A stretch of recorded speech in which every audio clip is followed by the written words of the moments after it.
Comment faire une barre de recherche optimisée pour son site WooCommerce?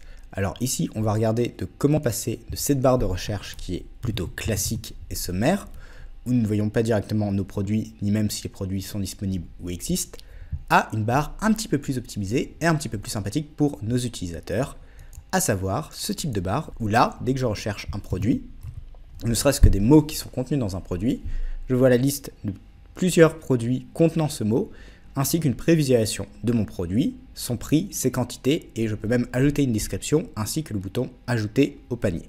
Pour ce faire, on va directement se rendre sur l'interface de WordPress, donc le tableau de bord ou le dashboard en anglais. Puis rendez-vous dans la partie extension, et dans extension, on va ajouter une nouvelle extension. Petite chose à savoir, comme d'habitude, c'est une extension freemium, donc il y a une partie gratuite et une partie payante. Nous, on va se concentrer sur la partie gratuite. Cette extension d'ailleurs n'est pas compatible avec tous les thèmes, elle est compatible avec les principaux thèmes gratuits WordPress et aussi quelques thèmes populaires payants. Vous avez la liste juste ici, je vous la remettrai de toute façon en description. Et vous retrouverez cette vidéo comme d'habitude dans la playlist dédiée à WooCommerce. Dans les thèmes gratuits, on peut voir qu'on a le thème populaire Astra ou encore le thème Cadence ou même OceanWP. Côté thème payant, on a des thèmes comme Divi, Flatsum ou encore Unfold qui sont des thèmes très populaires niveau thème payant. Vous avez également GeneratePrice qui est un très bon thème gratuit. Donc pour revenir à nos moutons, on retourne dans notre panneau interface extension et donc là nous allons directement rechercher Fibo Search, donc F-I-B-O puis Search. On récupère cette extension, on va faire installer et activer, puis nous allons la configurer afin qu'elle soit fonctionnelle sur notre site internet. Ici, on va l'activer. Une fois activée, on arrive sur cette interface d'installation. Ici, on va plutôt faire directement passer. Ici, par défaut, les réglages avancés seront masqués. Nous, on va directement cocher cette option afin de les avoir. Si votre thème est compatible, vous pourrez directement ici remplacer votre barre de recherche par défaut par la barre Fibo Search. Sinon, on verra de toute façon comment l'implémenter, même si le thème n'est pas compatible. C'est juste que l'icône de recherche par défaut de votre thème, lui, ne sera pas remplacé par Fibo Search. Donc ça, il faudra que vous trouviez un moyen pour le faire en fonction de votre thème. Là, on voit directement comment l'implémenter à son menu. Et ici, une fois cette case, on va juste faire enregistrer les modifications. Puis, nous pouvons nous rendre directement dans barre de recherche. Donc vous pouvez régler le nombre de caractères minimum qu'il faut avant d'avoir un résultat.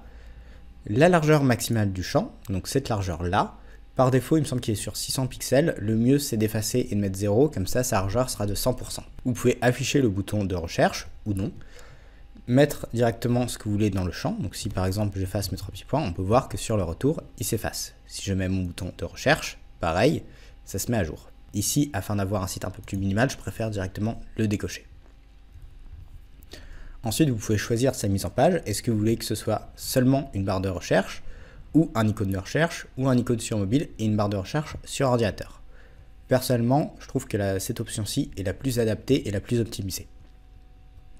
Notamment par rapport aux ordinateurs qui ont une surface plus grande qu'un téléphone. Ensuite, l'arrière-plan sombre, c'est une fonctionnalité bêta, pour le coup, elle ne fonctionne pas très bien. Puis, vous pouvez directement choisir les couleurs de votre barre de recherche. Donc, vous avez l'icône de recherche, si vous choisissez d'activer l'icône. La couleur d'arrière-plan, donc ce sera cette couleur-là, ce blanc de fond. Pareil, la couleur du texte, donc la couleur interne, et la couleur de bordure. Une fois que vous avez fait ça, vous avez le préchargeur que vous pouvez laisser activer. Si vous voulez, vous pouvez uploader une image pour l'avoir en préchargement. Et une fois que vous avez fait vos modifications stylistiques, on peut enregistrer. Maintenant, on a configuré le design de notre barre de recherche. On va parler de l'autocomplétion, donc les résultats de recherche. Donc par défaut, ça limite à 7. Ici, 5, c'est un bon nombre par rapport à la taille des écrans. On peut grouper les résultats ou non. D'un point de vue lisibilité, c'est un peu mieux de mettre des résultats groupés. Libeller lorsqu'il n'y aura aucun résultat, donc mettre aucun résultat, ça s'appelle bien, ou ce produit n'existe pas, ou nous n'avons pas ce produit. À vous de voir en fonction de votre besoin. Ensuite, au niveau du produit, vous pouvez afficher l'image du produit ou non. Pareil, d'un point de vue expérience utilisateur, ce sera mieux de garder cette option cochée. Afficher le prix ou non, et ajouter ou non la description. Ensuite, vous avez l'UGS, donc tout ce qui va être le code pour retrouver ce produit. Honnêtement, ce n'est pas une information très pertinente côté utilisateur, donc autant la décocher.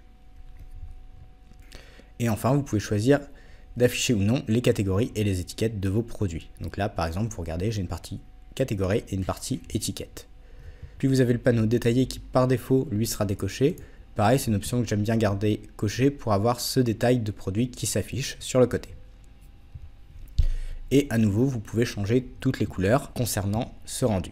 Donc pareil, la couleur du texte, la couleur de fond et la couleur de surbrillance. Donc la couleur de surbrillance, ça va être le mot en gras. Donc ce mot-là, quand on l'a écrit non en noir et en gras, si par exemple je le mets en rouge, histoire qu'on puisse voir, hop, là on verra que ce sera en rouge. Donc ici, ça va être bien de reprendre sa charte graphique, histoire d'avoir quelque chose de cohérent. Une fois que c'est fait, pareil, on enregistre. Puis j'ai la configuration de la recherche, donc là on va partir plus sur les options de la version pro. Donc par défaut, vous pouvez cocher rechercher dans la description et dans la description courte. Autre petite option, vous pouvez aussi exclure tout ce qui est out of stock. Après, ça peut être bien de les garder, surtout si c'est des choses que vous allez avoir à nouveau en quantité. Comme ça, vous montrez à l'utilisateur que c'est des produits que vous avez de toute façon sur votre boutique. Et ça peut être encore plus pertinent si la personne peut commander quand c'est en cours de réassort, donc quand vous refaites votre stock. Une fois que c'est fait, on enregistre nos modifications. Puis maintenant, on va intégrer notre barre de recherche directement dans notre menu. Donc si on reprend notre site, on va l'actualiser. Là, on peut voir que mon icône de recherche lui change parce qu'il a été remplacé du coup par celui de Filebot Search. Mais il y a un petit bug, on voit encore l'ancien icône par derrière et c'est pas vraiment très bien. Donc ici, on va plus voir sur Astra comment virer cette icône et comment mettre directement notre barre de recherche dans le menu. Donc, pour mettre notre barre de recherche dans notre menu, on va se rendre déjà sur notre interface, puis aller dans la partie apparence menu. Ici, on va descendre et là, on peut voir que nous avons sur le côté gauche barre Filebot Search. Donc là, on peut la cocher et l'ajouter comme si c'était une page. Donc ça, c'est super, on a notre barre. Mais il me reste encore mon ancienne icône à virer. Donc pour ça, cette fois-ci, je retourne côté utilisateur sur mon site, et là je vais aller dans personnaliser. Dans personnaliser, je vais aller directement dans tout ce qui va être constructeur d'entête, et ici enlever recherche. Puis une fois que c'est fait, je clique donc sur publier. Je vais quitter cette interface, et là si j'utilise ma nouvelle barre de recherche, et que je cherche à nouveau and, hop, bon là il met un peu de temps du coup, à cause du logiciel de partage, mais c'est bon.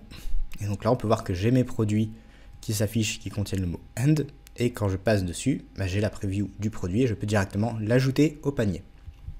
Donc voilà, j'espère que cette vidéo vous sera utile. Si jamais vous avez des questions, n'hésitez pas à les mettre en commentaire. Et sur ce, je vous souhaite une bonne journée et à bientôt.